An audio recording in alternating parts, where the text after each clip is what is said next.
Science and technology అభివృద్ధిని మేము గౌరవిస్తున్నాం. మాకే అభ్యంతరాలు లేవు.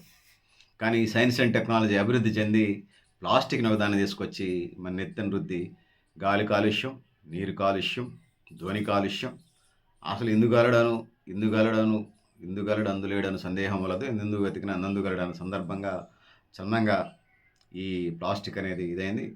ప్రపంచవ్యాప్తంగా 100 సపోజ్ మన కరెన్సీలో చెప్పే ప్రయత్నం చేస్తాను.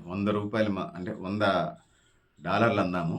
$100 వ్యర్థాలు ప్లాస్టిక్ వ్యర్థాలుంటే అందులో $60 12 దేశాలు మాత్రమే వేస్టేజ్‌ని ప్లాస్టిక్‌ని ఇది చేస్తా ఉన్నాయనేది, ప్లాస్టిక్ వ్యర్థాలని ప్రపంచం మీద వదులుతున్నాయనేది. అందులో ఫస్ట్ ప్లేస్‌లో యునైటెడ్ స్టేట్స్ ఆఫ్ అమెరికా అంటే యూఎస్ఏ ఫస్ట్ ప్లేస్‌లో ఉంది. రెండో స్థానంలో చైనా, మూడో ప్లేస్‌లో భారత్, నాలుగో ప్లేస్‌లో Russia, 5 Brazil, 6 Mexico, 7 Pakistan, 8 Iran, 9 Egypt, 10 Indonesia, 11 Turkey, 12 Vietnam. ఈ 12 దేశాలు 200 పైగా దేశాలు ఉంటే 12 దేశాలు 100కి 60% ప్లాస్టిక్ వ్యర్థాలను ఇది చేస్తా ఉన్నాయి.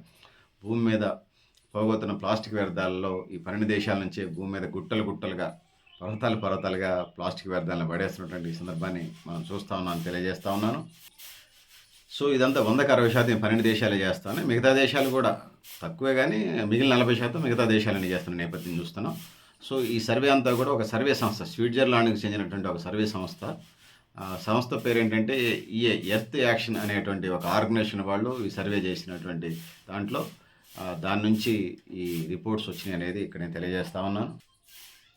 ఇది ప్రపంచవ్యాప్తంగా 2024 సంవత్సరానికి వచ్చినప్పుడు 22 కోట్ల టన్నుల ప్లాస్టిక్ వ్యర్థాలు వేస్టేజ్ అవుతున్నాయి అనేది.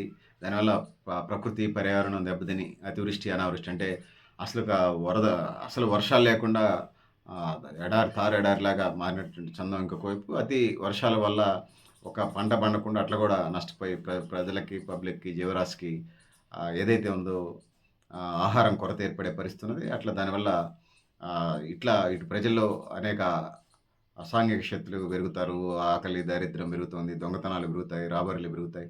సో ఇట్లా దీర్ఘకాలికంగా ఆయా దేశాల మీద ఎన్ని ఎఫెక్ట్స్ ఉంటాయి. కాబట్టి సైన్స్ అభివృద్ధిని, న్యాచురల్ సైన్స్ నేను ఇప్పుడు గౌరవిస్తాను, భవిష్యత్తులో కూడా కొనసాగుతుంది. కానీ ఈ బిజినెస్ సైన్స్ వచ్చి ప్లాస్టిక్ వ్యర్థాలు, అణు యుద్ధాలు ఇవన్నీ తీసుకొచ్చి ఇట్లా ప్రపంచాన్ని, పర్యావరణాన్ని, భూమిని, ఇతర గ్రహాలను కూడా పొల్యూట్ చేస్తుంది. చివరికి సముద్ర జలాలను కూడా ఈ ప్లాస్టిక్ కానీ, ఈ బిజినెస్ సైన్స్ కానీ వదిలిపెట్టలేదు. ప్రకృతి వనరులు ఏదైతే ఉన్నాయో, భూగర్భ వనరులను కూడా వదిలిపెట్టకుండా సర్వనాశనం, దుంపనాశనం చేస్తుంది. ఇదేమంతా భూమికి మంచిది కాదు, జీవరాశికి మంచిది కాదు. భూతాపాన్ని కలిగిస్తే దాని రిఫ్లెక్ట్స్ ఏదైతే ఉన్నాయో దాని ప్రభావాలను మనం గురి కావాల్సి వస్తుంది. కాబట్టి అందుకోసం చాలా జాగ్రత్తగా సైన్స్ని మనం జాగ్రత్తగా ముందుకు తీసుకెళ్లాల్సిన అవసరం ఉంది.